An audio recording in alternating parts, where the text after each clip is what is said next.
This is the history of Google as seen through its interface. From the beginning, sometime in November 1998, all the way up until late 2007.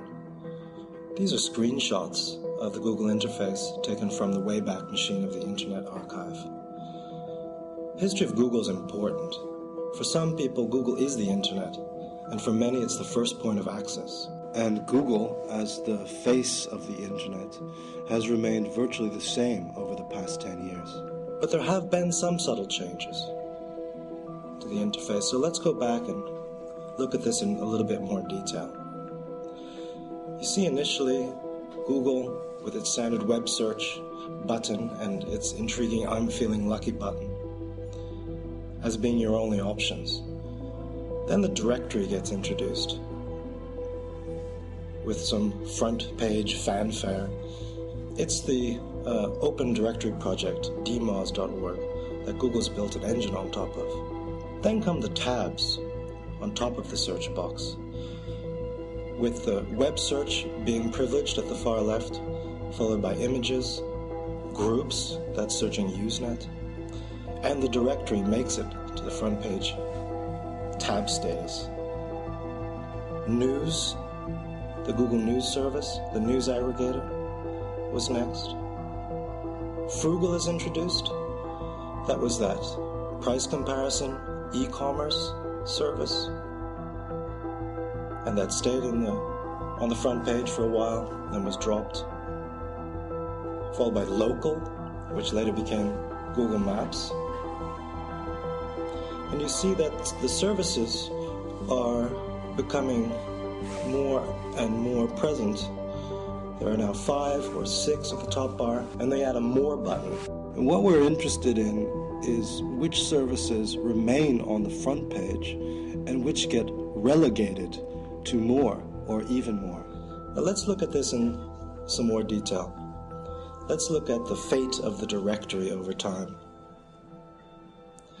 It's a story of the demise of the librarian, of the demise of the human editors of the web, and the rise of the back end of the algorithm, taking over from the editors.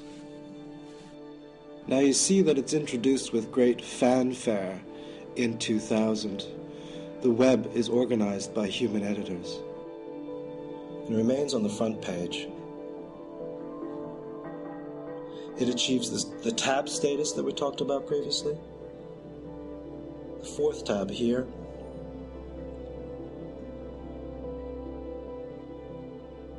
And keeps its place on the front page, even as other services are introduced.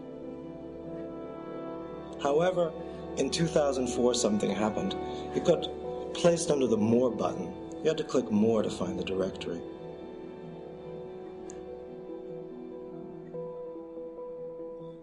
And in 2006, if you clicked More, the directory wasn't there.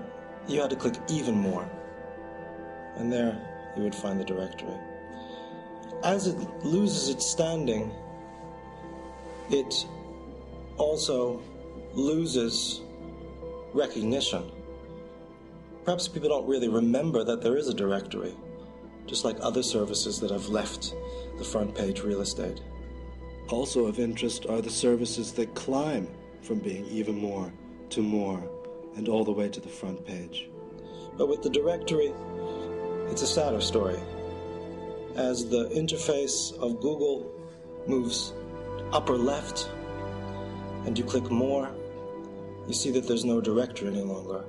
And you also see that there is no Even More. So nowadays you have to search Google for its directory to find the Google directory.